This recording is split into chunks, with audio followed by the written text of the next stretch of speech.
Qui est plus économique? Gourde. Qui est plus écologique? Gourde. Et qui est vachement pratique? Gourde.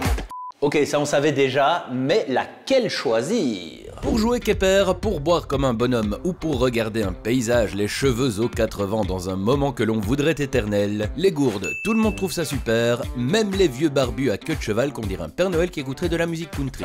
On en trouve dans toutes les maisons, problème, Toutes les gourdes ne se valent pas. dans celles en plastique par exemple, des migrations de produits chimiques dans vos boissons sont possibles. Et pour la faire courte, ça peut donner plein de maladies, et les maladies, c'est pas bon pour la santé. Pour ce qui est des matériaux, il vaut donc mieux opter pour du verre ou de l'inox, puisqu'ils ne retiennent pas les odeurs, Car on sait tous qu'une gourde, parfois, ça sent le pâté.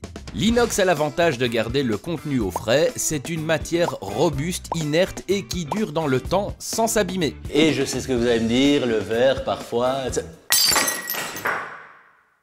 casse. Néanmoins, ça reste un matériau résistant et inerte et qui peut aisément se protéger au moyen d'une housse. Pour ce qui est de la contenance, sachez que la taille, ça compte. Ah, ça, je te le fais pas dire.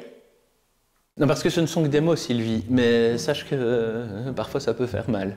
On aurait vite tendance à se tourner vers les grands formats, mais c'est oublier que l'eau, c'est très sympa, même quand ça fait plic-ploc, mais ça a un poids. Donc, pas hyper simple à transporter. Si vous avez l'opportunité de la remplir régulièrement, un format de 750 ml ou d'1 litre sera suffisant. Si vous n'avez pas cette possibilité, optez pour une gourde d'1 litre minimum ou plus. Mais bon, n'exagérez pas quand même. Concernant les bouchons, Mais non, parce que là c'est débile. Des bouchons style capuchon. il en existe de plusieurs sortes. Des bouchons plats, de sport, avec paille. L'important est de garder en tête que toutes les parties de votre gourde doivent être facilement nettoyables.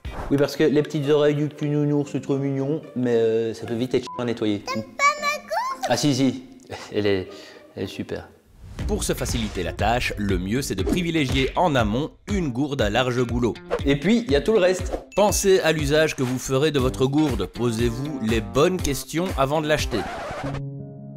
Dois-je acheter une gourde isotherme ou pas? Est-ce qu'il va faire chaud demain? Est-ce que je serai dehors? Je ne sais pas, je ne sais plus. Et puis vérifiez que vous pouvez racheter des pièces détachées en cas de casse ou de perte. Plutôt que de jeter tout le bazar, hein. Ça aussi, c'est un geste malin pour la planète, forcément. D'ailleurs, pour que l'usage de la gourde reste écologique et économique, il faut aussi bien l'entretenir. Retrouvez nos conseils d'entretien dans la prochaine vidéo.